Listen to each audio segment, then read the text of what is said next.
Explosion de couleurs en plein cœur de Versailles, une star du pop art a planté un immense bouquet acidulé dans la galerie des glaces. Après Jeff Koons, Takashi Murakami s'invite à son tour chez le Roi Soleil, un décor exceptionnel pour l'un des plus célèbres artistes contemporains. Versailles mérite le meilleur et le plus grand. Versailles est un lieu qui est fait pour l'excellence, Versailles est un lieu qui est fait pour l'émerveillement, Versailles est un lieu qui est fait pour la joie et je crois que Murakami rencontre et suscite tous ces sentiments. Directement inspirée de l'univers manga, l'œuvre de Murakami est en effet joyeuse, voire ludique à première vue, mais cette gaieté cache une certaine noirceur, une critique en creux d'une société japonaise ultra-consumériste et immature. Les sourires se font parfois carnassiers et des têtes de mort surgissent de ci de là.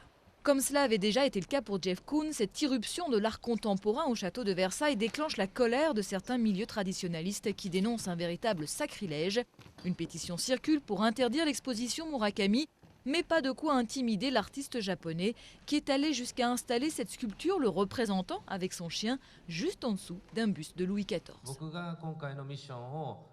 Il ne s'agit pas de faire des courbettes, d'essayer de plaire à qui que ce soit.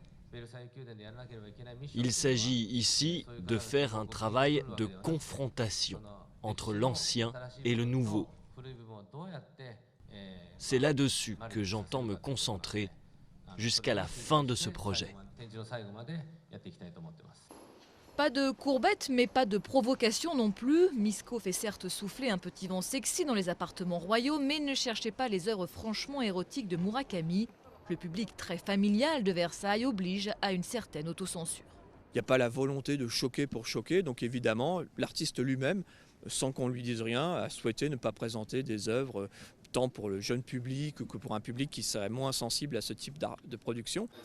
S'il manque donc certaines œuvres emblématiques de l'artiste japonais, d'autres en revanche ont été spécialement créées pour cette exposition événement. C'est le cas de cette moquette exubérante et surtout de ce monumental Bouddha doré qui étincelle dans les jardins du Roi Soleil.